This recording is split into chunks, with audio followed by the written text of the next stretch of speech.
What is up, theology nerds? This is Tripp, and you're listening to the Homebrewed Christianity Podcast. We're going to bring you some zesty, ideological ingredients for you to brew your own faith.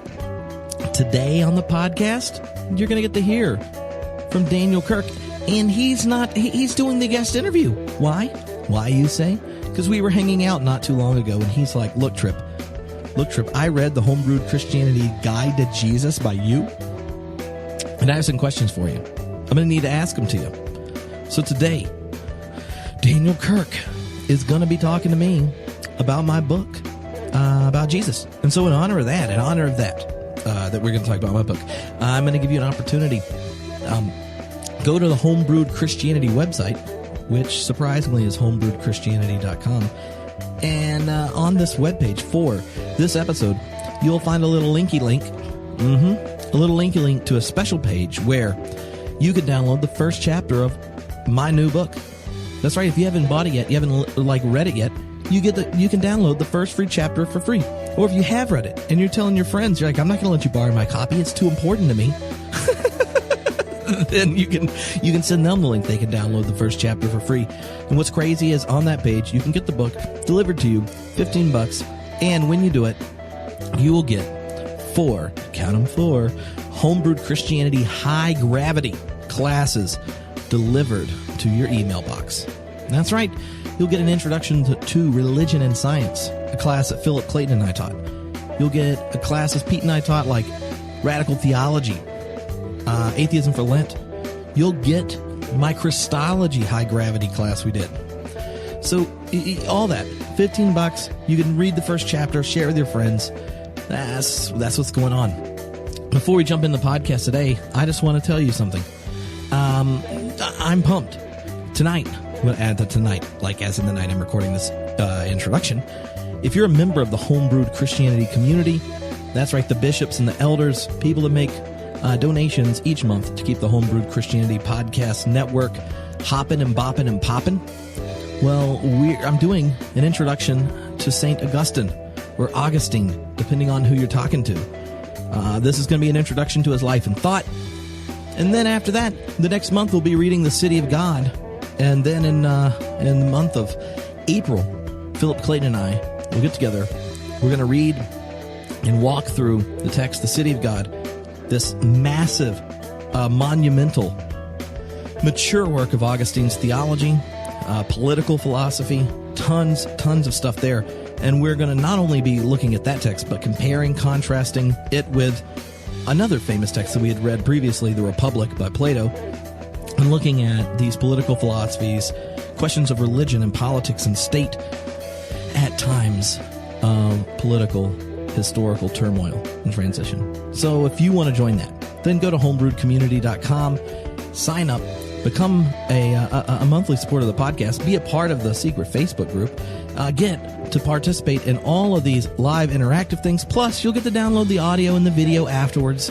And if you join, then you can get on there, and I'll send you stuff we've already done, so you can catch up. You can listen and learn about Plato and the Republic, Jürgen Moltmann, Crucified God, John Sobrino's Jesus the Liberator, all that stuff. And coming up next, after we do some Augustine, we got Elizabeth Johnson's She Who Is series, and we got Alfred North Whitehead, Religion in the Making. All that in this first season of the Epic Reads class that Philip Clayton and I are doing. Anyway, so that's happening. I'm excited about it. I'd love for some of you more to join the fun. Also, let's say you live in North Carolina. I know we got thousands of listeners in North Carolina. I'm going to be in North Carolina on April 14th. That's a Thursday night. I'm going to do a live podcast at the Flying Saucer in Raleigh. That's right, downtown, our town, Raw Town, Raleigh, where I was born, where I grew up most of my life. Raleigh, North Cackalack. We're going to be doing a live podcast at the Flying Saucer, which is an amazing craft beer bar and a restaurant in North Carolina. Go to the website. You'll get tickets. All that stuff will be coming up soon. Then, if you live in Charlotte or anywhere near there, April 15th, 16th, and 17th. That's right, 3 days. I'm going to be at Myers Park Baptist Church, which is the Progressive Baptist Church in Charlotte, North Carolina. I'm friends with Chrissy, who's one of the associate ministers, education, spiritual formation, and the senior minister, brand new one, Ben Boswell, and I, friends from undergrad. Chrissy, friends from seminary. So there's no good reason if you live in Charlotte not to check out Myers Park Baptist Church. But on Friday night, I'll be doing a lecture on Friday night on the 15th at the church. On Saturday, I'll be doing some stuff in the morning. And then that night, I'll be doing a live podcast, which you can come to even if you aren't at the whole thing. Information will be on the website. And on that live podcast, Anthony Smith is going to come. We're going to talk about some black theology, some Black Lives Matter. We're going to talk about alternative church planning. We're going to do some other things, nerdy things. And it'll be at a craft beer bar there. No, it's actually at a brewery. Yeah, it is. Ha! Then on the 17th, I'll be preaching and doing a book talk thing that Sunday morning. So 15th, 16th, 17th, Myers Park Baptist Church, Charlotte. 14th, Flying Saucer, Our Town, Raw Town, Raleigh. Check it out. All right. So Daniel Kirk is going to interview me about my book. And then we're going to just start arguing. I guess the book discussion was more of an opportunity for us to pick up arguments we've been having. And after you listen to this and you say, wow, that was intense, that was nerdy, man, they were really going at it, then you should just take a step back. Like 2 years ago, the most popular episode was Kirk Have I Loved But Tripp? ? And that was a Tripp and Daniel one-on-one podcast. So, yeah. But this podcast was recorded right before we recorded the ClobberCast. And I've had thousands and thousands of downloads, more than normal, of the ClobberCast. Daniel Kirk, Rick Mixon at First Baptist Church in Palo Alto. We walk through all those Bible passages that people use to exclude, put down, and such our gay, lesbian, transgender, bisexual, queer brothers and sisters. And I've had tons of feedback, almost all of it positive. But I thought I would share one of the people that called into the hotlines call and just let you know, because people always ask, you've been doing the podcast since 2008. That's a lot of work. A lot of time goes into it.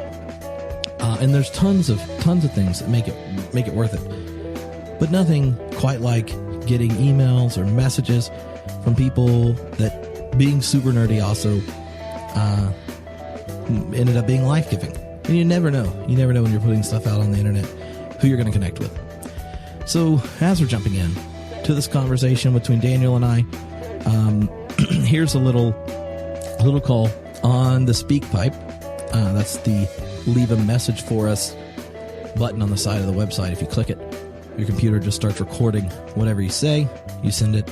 It's like a voice message. Well, this is from that. And check it out. And if you haven't listened to the ClobberCast, make sure you go back and listen to it. Definitely feel free to share it. It was a ton of fun getting to talk with Daniel and Rick up at First Baptist in Palo Alto. All right. Here we go.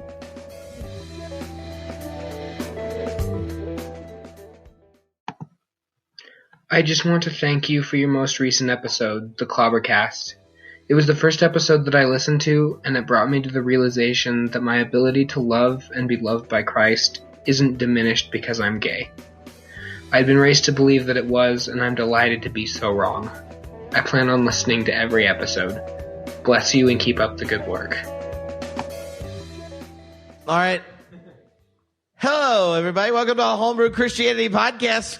Tag teaming hybridity style with the LectioCast. What's up, Daniel? Hello. Welcome to the LectioCast. Exactly. Yeah, that was your music. Thanks, appreciate that. You picked that for me. I know. I thought it seemed very Daniel. Yeah? All right, this broadcast is over. Thanks, everybody, for coming out tonight. There's plenty of beer in the back. Yeah, so we are at First Baptist Church in Palo Alto. Woo! Yeah, they're feeling it. Well, now we know what to do if things get awkward. Just say First Baptist Palo Alto. All right, so we're here, and we're going to be doing some podcasteries. Podcast. and Michael Toy is going to do some interpretive movement at the end. So the only sorry, you people on the audio stream won't be able to see his interpretive dance because that is the problem. But we'll describe it to them in detail.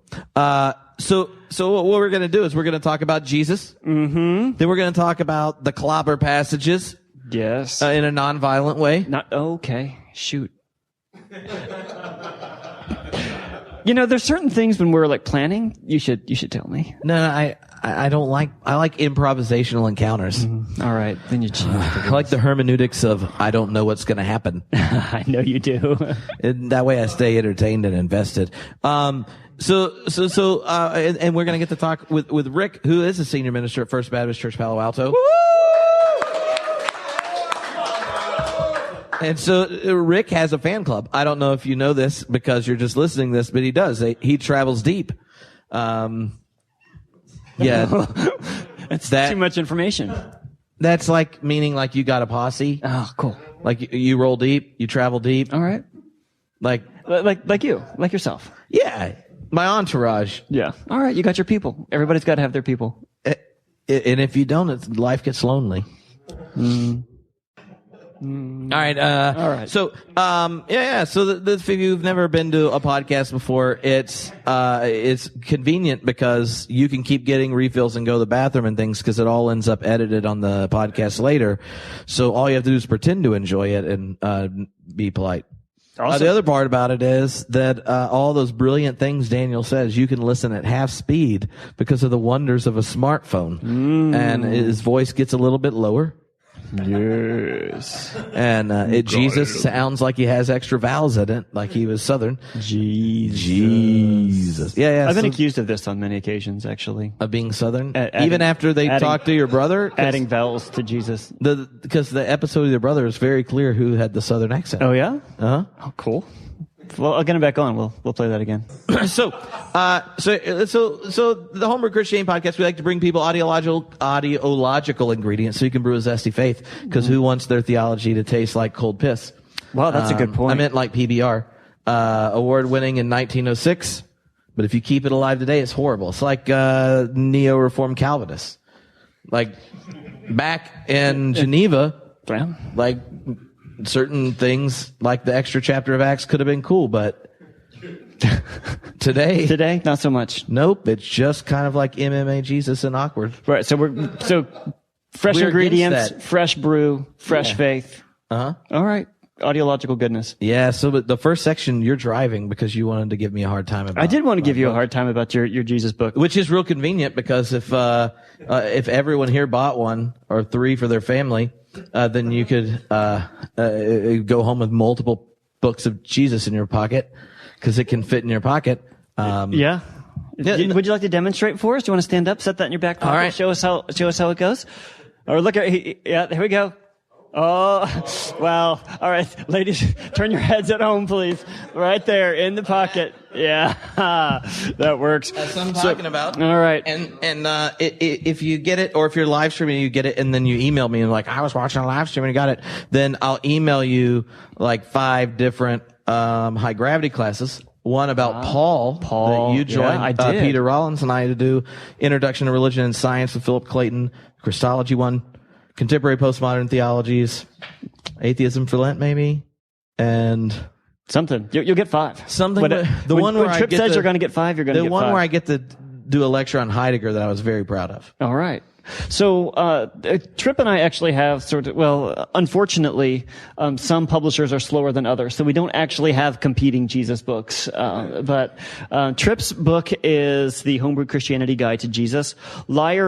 Lord, Liar, Lunatic, or Awesome. Now, the last time we talked about this on a podcast, I asked which one you went for, and you said Awesome. And I was concerned because that seemed to be an elimination of the Lord thing. But I realized now that was not actually an accident, because in your chapter here on the getting the G out of Jesus or whatever it was. Dropping the G. All right.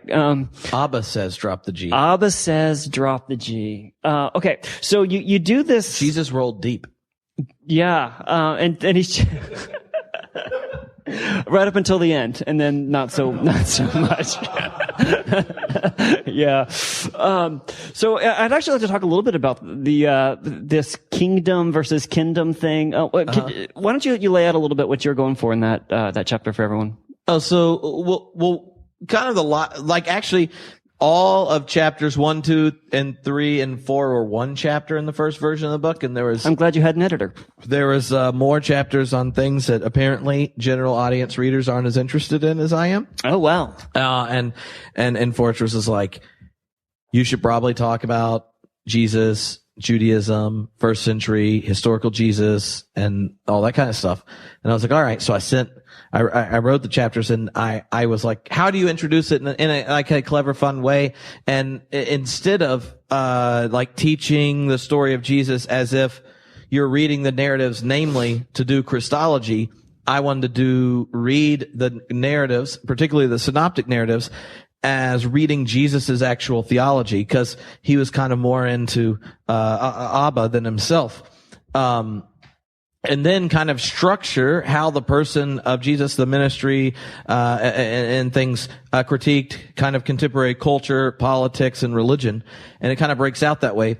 And in a fun way to even think about how theologians like to mess with all those ideas. So kind of introducing how theologians then take this collection of New Testament, culture, politics, society stuff discussion, is they like to translate the phrase kingdom of God in all sorts of different ways. So I tell a story about theologians discussing it.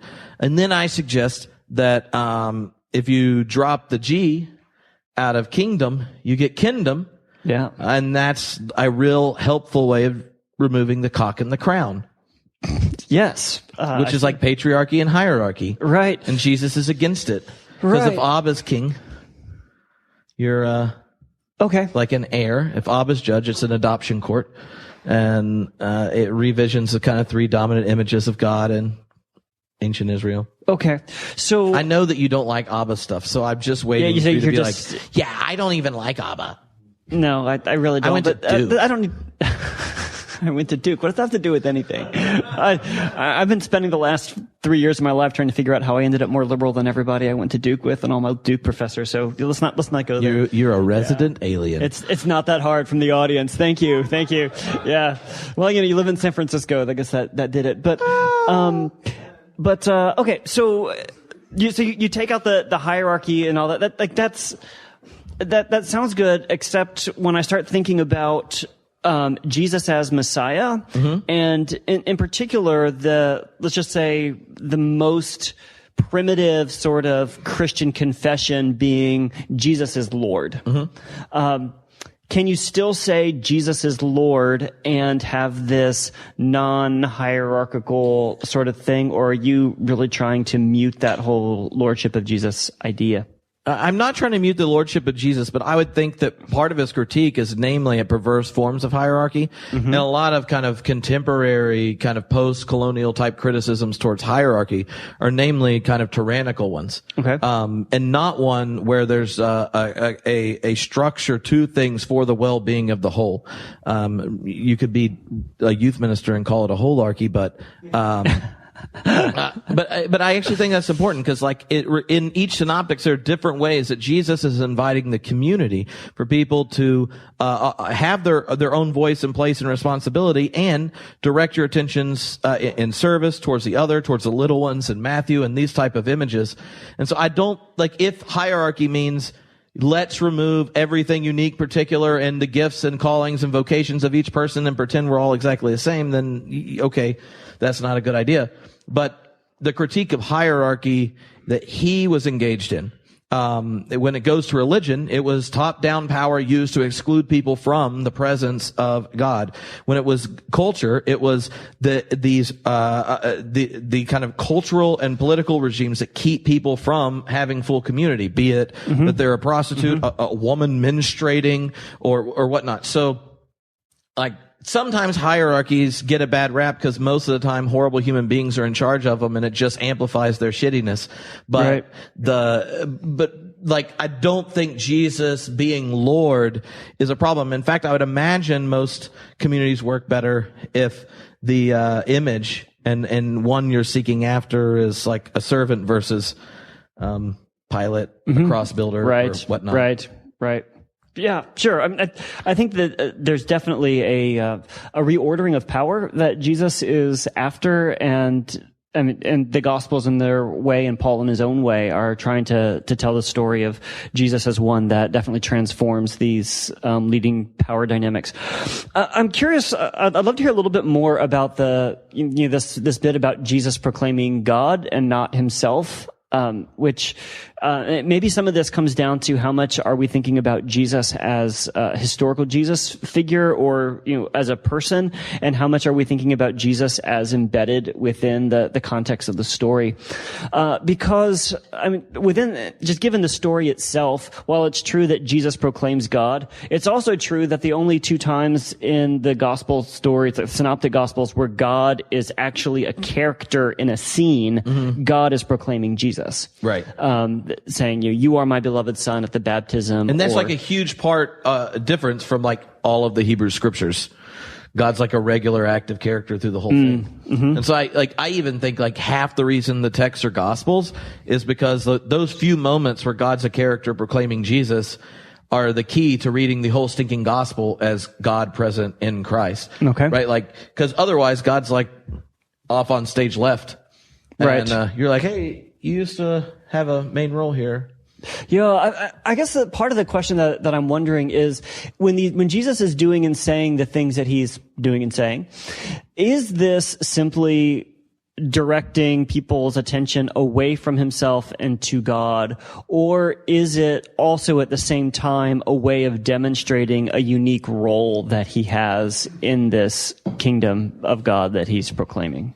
Yeah, I think he has a unique role. I talked about him having a messianic vocation and no one else does.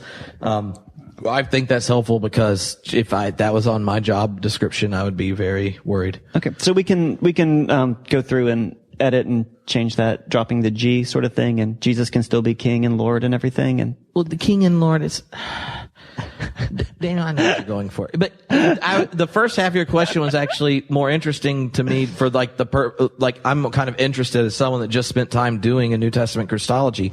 Like the first chapter, I kind of bring this up. Like, how is it that you even read the Gospels correctly?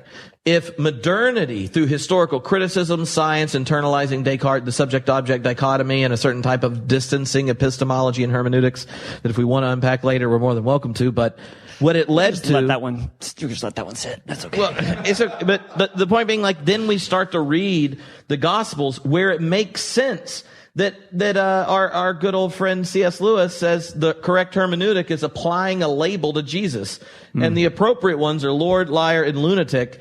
And that's just kind of horrible. Like, it sets up just not actually reading the Bible, going to it with a format where you don't even read it for what it's actually doing. Now, I think that they're gospels for a reason. Like, everyone that wrote it already thought that a homeless dead Jew was the image of the invisible God. Right? That God was in the homeless dead Jew reconciling the world to God's self. Like, these are the types of things, or Jesus is Lord. They already said that when they were baptized. Right. So the Gospels are not these weird objective things that we can use as datum to compel someone to switch their all three L options because it preaches, multiple choice test and get into heaven. Like, the Gospels are testimonies of particular communities of this presence of the risen Christ in their lives. So the idea of doing that Enlightenment move, like Jesus of history, Christ of faith, is to say at the outset, let's now take the New Testament and read it against itself. Because the early church didn't have these huge distinctions, right? Like, they were the body of Christ. The presence of the risen Christ is in their midst. They are narrated testimonies of Christ, the good news, the gospel of, and that kind of boundary marker that we tend to apply using kind of Enlightenment framed hermeneutics, I think is the problem. So once we recognize what the Gospels are doing, we can read them and read them on their own terms.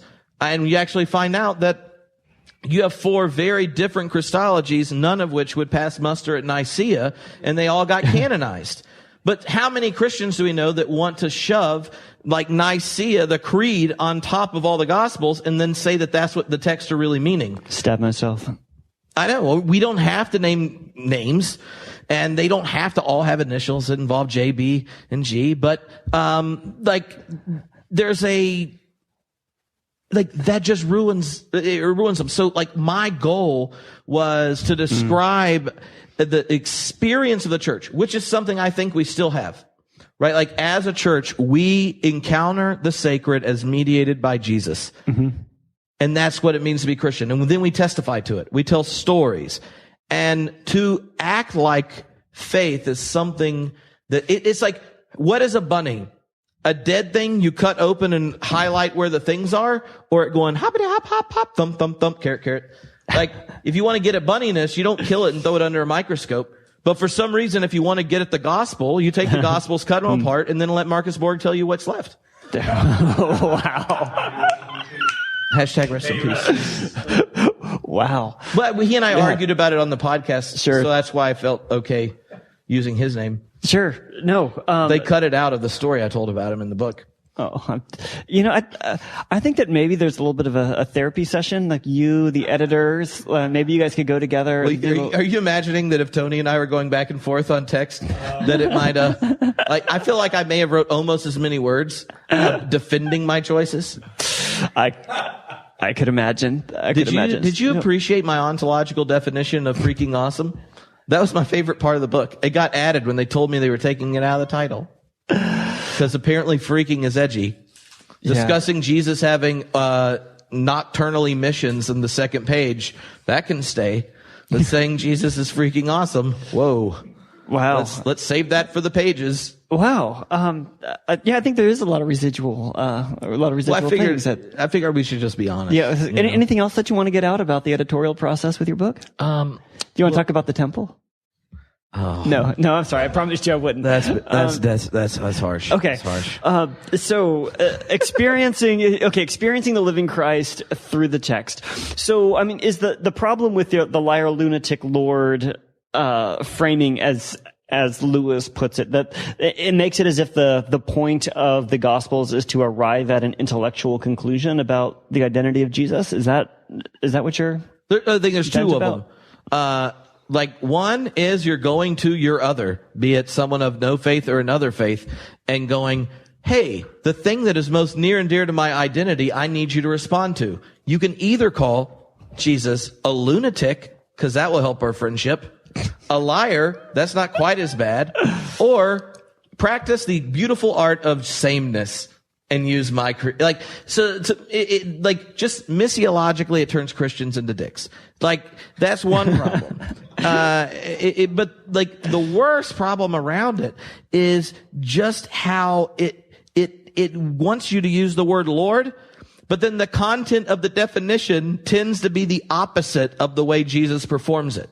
So in the synoptic narratives, the running through them is Jesus is the Christ, the demons already know, but what does that mean? So what does it mean? Well, Jesus had to discover it. He was tempted. The three temptations are all temptations about different ways he could be the Messiah. Mm-hmm. Could he replace Caesar and be the slightly more benevolent ruler and bow to Satan? And it's you only got to do it once. It could just be a half knee. It's all good. You'll be in charge. Or do you start turning rocks into bread and or jump off and you're look, I'm like Silver Surfer, but for Yahweh. I'm not going to die. It's in the Bible. Worship me. But all three of those options are non-communally embodied notions of the Messiah. And what is the Messiah but the fulfillment of the promise of Israel? And what is it that the incarnation facilitates?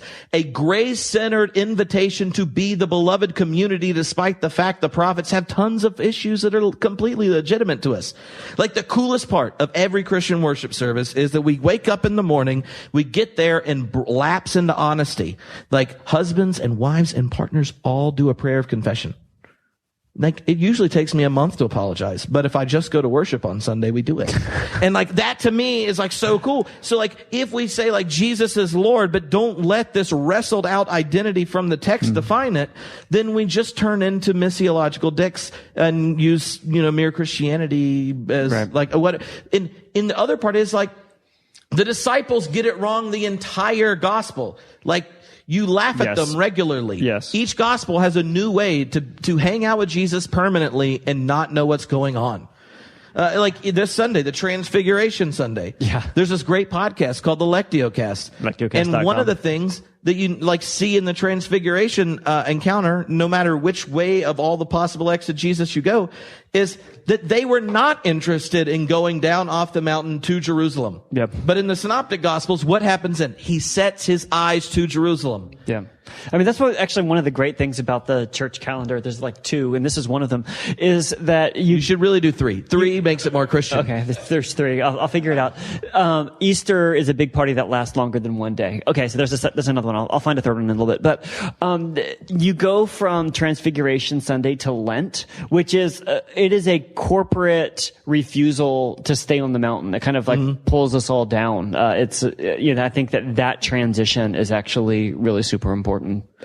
When we talked about it on 9 months ago or whatever on one of the LectioCast things we were talking about, because we had Peter's confession.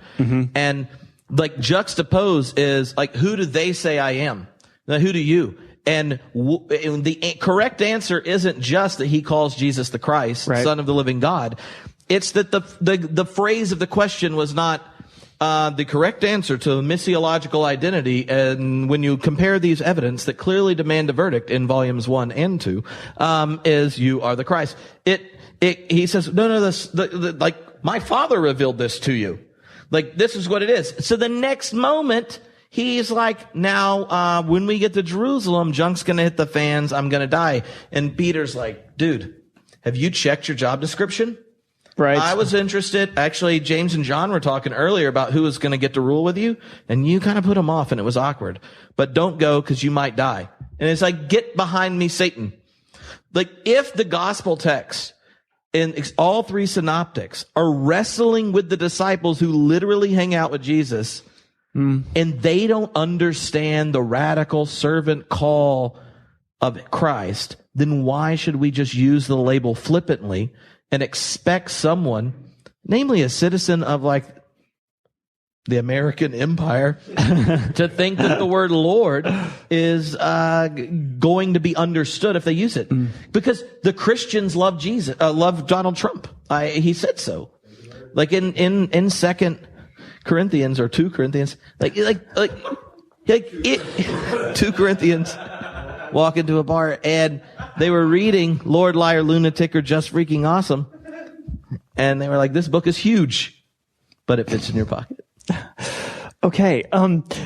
So, wow. I thought you were going somewhere else, but yeah. So the, you wanted to discuss seminal logos. No, I don't want to discuss seminal logos. Thank you for the offer.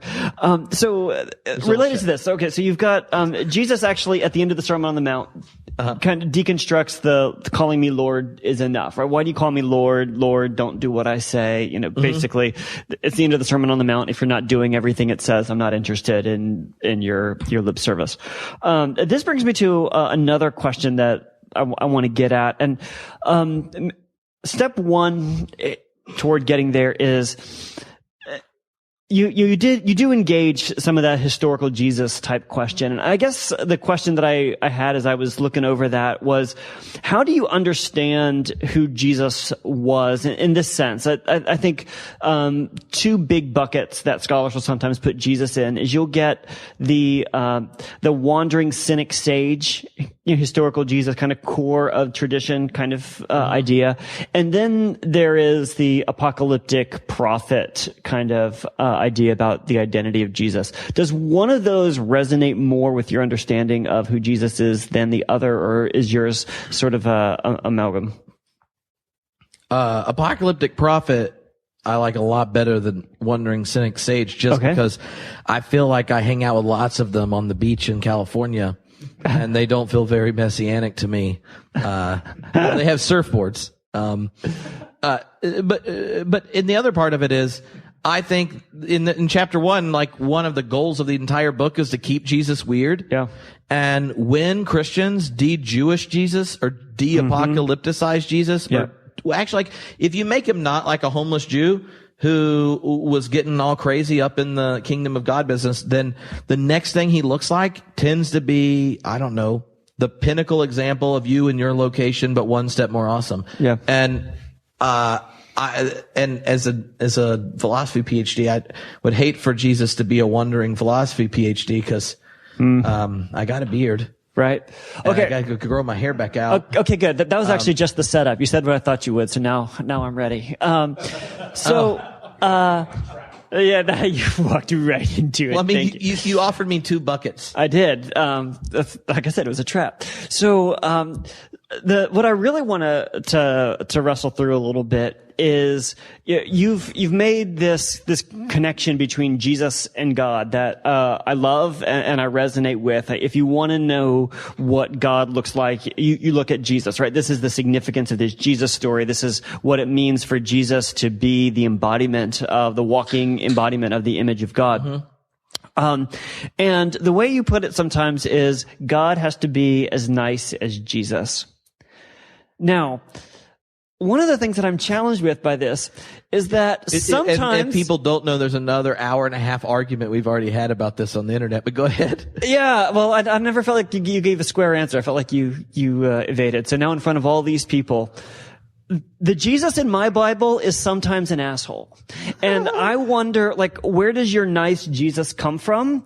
Do you, when you come across, like, Matthew's Jesus saying, if you don't call me Lord, Lord, you're going to get tossed into the fire that's been prepared for the devil and his angels. When the nice Matthew 25 Jesus is like, oh, these brothers and sisters of mine, you fed them, you visited them, whatever. Now, as for you goats, that lake of fire prepared for the devil and his disciples, hop on in.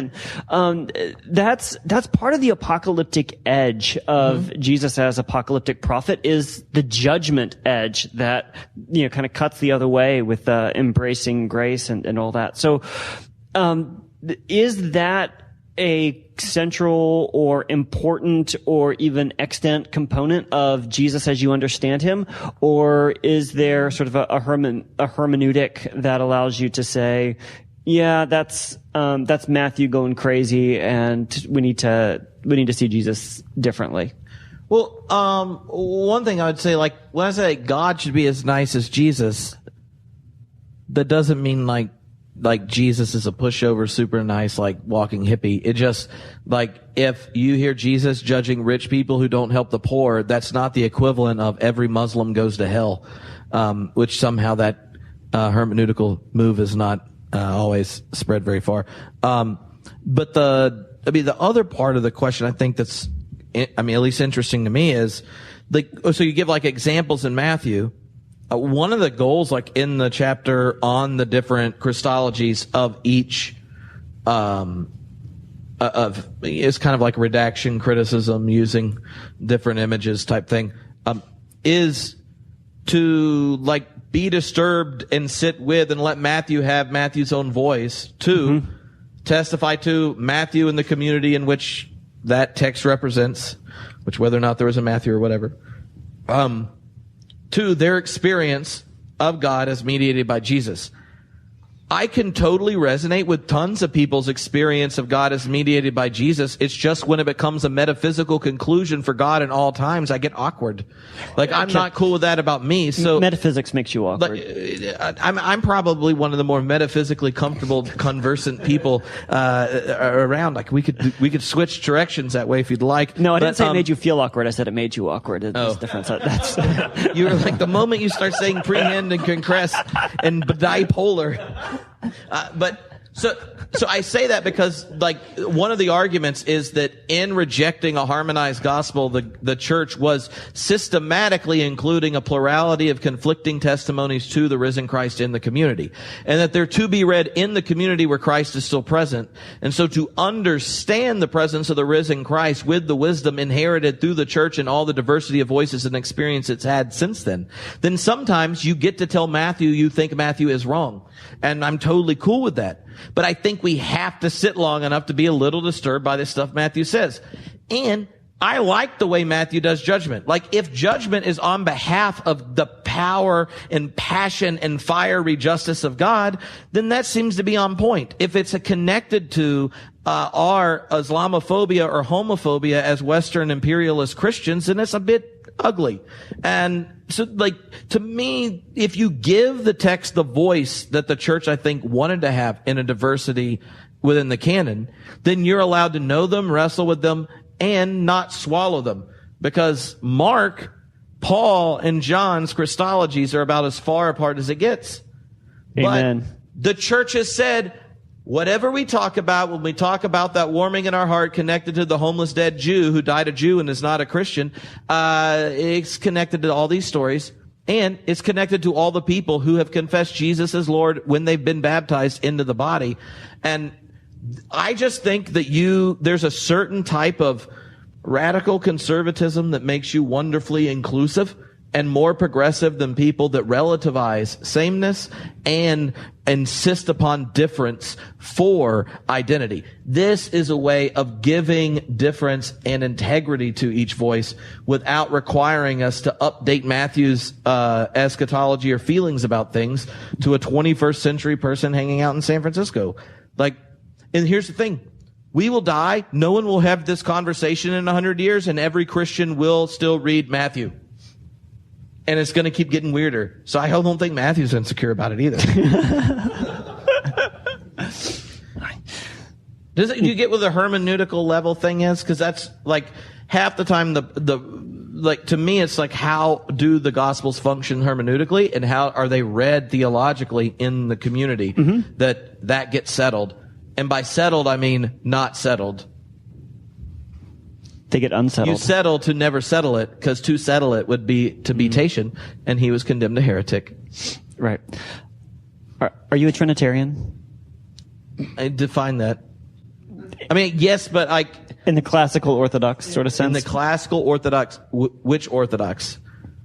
I like the Western Trinity way better than the Eastern one. Oh, really? Why is that? Because the Eastern one's tritheism, and I like being a monotheist.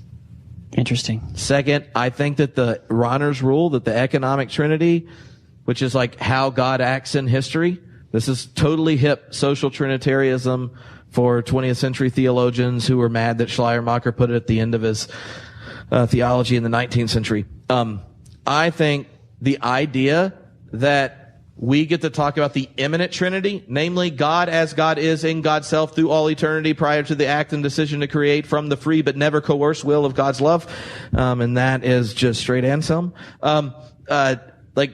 To think that we get to use language, namely Father, Son, and maybe Spirit, that probably is best exemplified by a winged bird, and apply it to the immanent Trinity as God is in God's self before God decided to create, is a little bit of earthocentric, namely that reproduction would require two genders and that familial relationships would look like it. I'm just completely uncomfortable with talking about the divine essence in itself apart from creation. Does doxologically shaped language of Christians who've encountered God in Christ redemptively take a Trinitarian form? Yes. Is there a pay grade where you can say more than that? Yes, namely Bardians, but their hubris blows my mind on a consistent basis. Yeah, I don't think Bardians have the corner on the market on talking about the divine essence. The divine essence, yeah. Well, they begin by saying that every religion's inherently idolatrous, and the only way you can talk about God is through the Trinity. This is how God not revealed God's self. That would be just called Christian theology. But as God spoke God's own essence into being. So when he collapses, both the event of revelation to the point that what you're receiving is God's own being in the event, and that it's thematizing in your reception, is constitutive not just of the revelatory event, but of God as God has been before God ever decided to make a world.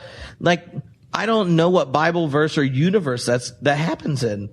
The universe of the dogmatics, Tripp. Well, I know it's a really long book. But anyway, I think I'm closer to being a Trinitarian than he is, but that's because he's a modalist.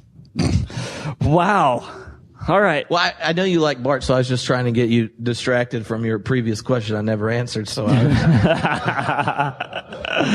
well done. You win. So at one point in your book, you talked about how it was a little bit of a throwaway line, but when you throw away things that you throw it away and it hits my hobby horse, and then the horse bucks, and we gotta talk about it. You said that the disciples realized or understood Jesus' divinity after the resurrection. Does that sound familiar to you? Yeah, it's a retroactive hermeneutical account of the divinity of Jesus. Yeah, which, I mean, to a certain extent, I agree with. Except I'm not exactly sure when that realization of divinity arises in this manifold sort of witness. Yeah, it is after the resurrection at some point. I don't know if it's in that first generation or if it's later Paul or John or what have you. Okay. So the first chapter, I basically argue that every Christian is a contemporaneous disciple to Jesus. And so by disciple, just like the original disciples come to understand their confessional account of God's presence in Christ after the redemptive encounter, so too we continue to understand it. In part of that's not just connected to the church creating this hierarchy that just basically chokes all the diversity of theology out of the Bible and makes it sound like Constantine's credo, which is now cool for evangelicals to do. It's not just that, it's that we end up doing the same thing in our own congregations and in the global church. So in our congregations today, this is one of the first times in the entire church history where someone other than overeducated people of privilege get to read and talk and think about God. And to not recognize that all knowledge is situated and it comes from particular places, and that there is something to be gained by that new plurality of voices being given dignity, then what we end up doing, I think, is coming and showing up with our, the correct theological conclusions as if they were reflecting on what Jesus meant, and then in 312 it arrived, and then ever since then we've just been repeating it. Instead, there's this diversity running the whole time all the way up to the creeds. It continues to run after it. And there's theological confessional theology is a poetics around this subjective encounter we have with God. And that means we have to increase our understanding and space for the diversity of people present, the diversity of the people in the past, and even previous versions of ourselves. How many people finally get enlightened and their new hobby 1 month after they used to be, believing X is to mock them on their new blog. I started 7 different theology blogs right after I switched my position so I could lambast the other. And they act as if their conclusion or understanding is what makes them a Christian. The whole first chapter is geared to go and say, using Kierkegaard and such, no, what makes you a Christian is you did something that makes kind of no sense. You were there's this homeless dead Jew. Image of the invisible God. When people ask me about the depths of existence in a cosmos that's 14.9 billion years old, and until relatively recently, there were no sentient beings that knew they were going to die, decide to sing, make love, and freak out, and have science fiction novels. I decided to pick one that didn't live very long, was executed, and his crazy illiterate friends decided he made a comeback. And that comeback was revelatory of the one who made the whole damn thing deciding to embrace all things. That's crazy. We should just stop trying to not be crazy. Christology's crazy. And so once you realize you're on Team Jesus, whatever the differences that could exist Christologically pale in comparison to the one that just giggled when you said Jesus is Lord. But because we're Constantinian culture, Christendom, focused, we actually believe the difference between a primitive and a free will Baptist is very significant, and we should demonize the other. Right? As opposed to realizing that if it wasn't for the a political suave or abandonment of all Christ-like principles, it would never have been culture dominant to make this conclusion. The whole, and it's something we respond to out of ourselves. That confession is never rational. It may be reasonable, but recognizing that it's us giving ourselves to something and us committing ourselves to seek fidelity of this way of being in the world means that other definition of faith that's not existentially committed. It's not about practicing the way of being, but about definitions. That should be third on the list. Now, I have a degree in that. so I value it. Right. But I don't think it should be like the partitioning point. Right. Yeah, I agree. We need to keep Christianity weird, and weird for all the right reasons. And that seems to me to be the big struggle, is that we make it weird for all the wrong reasons. Yeah. Keeping the 17th century alive, like no one's business. Exactly. And all this Christology stuff, I think we're really walking around why it's so important. And that is the thing that you think about Jesus and what makes Jesus weird, that is also going to be the measure of whether we are faithfully living out this story and responding to him as well. Right? I mean, the challenge of the C.S. Lewis Liar Lunatic Lord thing is, if I have said the right phrase, then I'm done. Right. I've made the right conclusion. It's a very intellectual sort of thing. And then I can do any old thing I want to because I'm saved by grace. It doesn't really matter. And you keep bringing this homeless dead Jew thing and making us think this is all very uncomfortable. And I've never thought about Jesus that way. And then you're like, well, that's who he is. So why don't you start thinking about the real Jesus? Thanks for that. You're welcome. I think it holds up to us how impossible it is to follow Jesus in the heart of the empire. And that's really troubling. Yeah, I mean, that's like the topic of the last 2 chapters, that, like writing something, knowing that the people reading it won't just be ones that have listened to 500 episodes of your podcast, is a completely different endeavor. And like trying to introduce those questions around economics and ecology and discipleship, in that context, that was the more difficult part of the book. Like knowing that I could kind of, in an entertaining way, introduce biblical scholarship where you only had some problems with it and not tons. I thought I could do that, but it's like having people that like do have, like if you ask some people that get pushback, right, once you start to bring out the more prophetic edge of Jesus today, like if you've been a minister long enough, you know the people that get on edge are actually better human beings because they've encountered Christ. And yet they also will look at you like, I don't know what joint had Karl Marx in it that you smoked, but we're not reading the same Bible.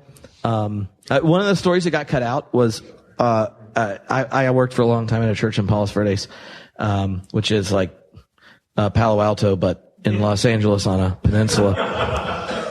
And I did the Sermon on the Mount as a sermon without telling them that's what I was doing, with like the Eugene Peterson a version of it, so it didn't sound all like "Thou shalt not look at your neighbor's wife," but like so.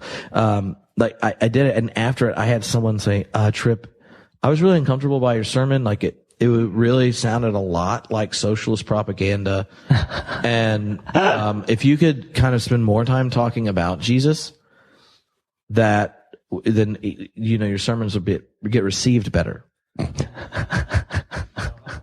and so like, as much as coming to these more radical conclusions meant like reading liberation theology and that kind of thing for me, I think in some sense that's like the nerdy way of getting around to really thinking Jesus might have meant it. Yeah. Right? And that then the question isn't like, did he say it? Did he mean it? But what community can you sit together and hear those words long enough that you decide to venture courageously something that might be fidelity? And that is the challenge of the church that is really interesting, because like conceptually you get it. And I know tons of like progressive people that if they read the book backwards and read the last chapter first, they could tolerate it by the time I got to talking about Anselm and Luther. Because they're like, okay, he's not one of those people. Like, you got the politics, you got this, and now I'm kind of interested in Jesus, and all right, you do think a homeless guy's God thing, that's odd. But I could have that conversation, but can you have it in reverse? Where like the church realizes like the Trojan horse of a parable we call Lord all the time. And so to me, that's the freaking awesome part, is one, like, God knows you completely, loves you completely, and a homeless dead Jew told you that. And that's true about your enemy. That's awesome. Yeah. Like, that's a lifetime of cool stuff to figure out. And in the context of that absurdly weird, love-centered message, then I feel like we can have energy and not be intimidated by the challenge, but then seek community to try to do it. And the more the progressive church distances itself from this weird Energizer bunny of a Christological center that we have, the more I see them think, I'll join Greenpeace and watch football and not know what the community's for. But I think part of it's because the community's not being disturbed about the right thing. It's like, it's endowments, it's property, and our health insurance is ordained clergy, and not, like, I don't know, the Sermon on the Mount being socialist propaganda or whatever. Yep. Like, so in some sense, our conversation's completely fun, and it leads to us coming to a way that people of overeducated privilege could then be disturbed again by a homeless dead Jew who did not know how to parse his vowels correctly. And right. You're just like, could you be a little more direct, sir? Yeah. You know, like the Emmaus story? This is how you know Jesus would have failed theology. Because on the walk to Emmaus, apparently he just like exegetes all of Scripture, and his sermon was so bad, they don't remember that one. Right? Like, Jesus explains the entire Hebrew Scriptures and how he makes sense to it to two disciples, and they were like, he talked about the Bible a lot, but then he broke bread. And then we knew. And you're like, Jesus Christ loves you. And he explained the whole thing. It was so unmemorable. But what did they remember? The breaking of the bread part. And what do we want to know? What do you explain? There's whole books, the echoes of the Old Testament and Paul. Dude, there might be Episcopalians listening. Don't say that kind of stuff. They're like, oh, see, the Eucharist is the center of everything. Don't give them that. Don't give them that. I can't. They invited me out to the Bay Area. I can't say anything about. Oh, right. Yeah, we love our brethren in the college. And for my plane ticket. In the Scott, I love you. It's a great book, More Than Communion. When Anglicans write that, that's edgy. Yeah, nice. More Than Communion. And the answer is not vestments. Wow. One last thing, and that I would like to do about Christology here, and this is because, like I said, there is. I basically am talking about Jesus and Christology, and I want to promo my book that's coming out later this year called "A Man Attested by God." What was it called? A Man Attested by God, the human Jesus of the Synoptic Gospels. And one reason why I think Christology is important, and why I think it's important for us to cultivate specifically our understanding of Jesus' humanity, is that I think one of the easy dangers for folks who are in, if your Christology has Jesus as divine at all, a very easy danger to slip into is Jesus could do all of that crazy stuff because he was God. And the second you say that, it gets us off the hook. Right. Okay. Of course, he could wander around and not have food because he could actually, when nobody was looking, he actually turned the stones into bread. He just, not when Satan was there. Like man of hands. Exactly. Yeah. So Jesus could do all this crazy stuff because not just because he was, God's Son of God, like we are daughters and sons and children of God, but because he himself was inherently divine. So I think being able to read these stories and say, no, look, this is homeless Jewish man endowed by the Spirit of God, like Isaiah or Jeremiah or Ezekiel, and being able to have that empowered prophet as at least part of our Christology that's active. I think that's a nice break for us, that you have to say, to put the brakes on and say, maybe this is more self-entailing for us as the community of Jesus followers than we sort of quickly assumed. Yes. All right, that's it. I agree with you. I didn't know if I was. Anyway, but what is interesting is that wasn't that was the Christological councils were built around that. Like, you would think that every time we added on to the creed, it was because Jesus was even more awesome. But all the Christological councils and the creedal editions were to keep him human. That we kept wanting to make Jesus not like us. So they're like, well, he's human, except he has a divine will. And you replace something then you insert the God. Or that's heresy. Next, spirit, because that's obviously different. Nope, that was a heresy. Mind. Let's replace the mind and put a divine. Nope, didn't work out. Like, the heresies had this goal was Jesus is different than us in a way that makes us off the hook for discipleship. I think that is something we still do today. And if the Christological controversies got us this rather developed Christology, but it was developed to protect the full humanity of Jesus, not like Superman Jesus. Yep. He more or less had a utility belt and not orange and, like a big S and all that kind of stuff. This podcast is sponsored by Phillips Seminary in Tulsa, Oklahoma, a theological school that offers Christian education in service of intelligent, just, and compassionate religious and civic communities. They welcome students to a safe space for truth-seeking conversation about the Bible, Jesus, and faithful living. They have on-campus and distance learning options. Go check them out at www.wherefaithleads.com.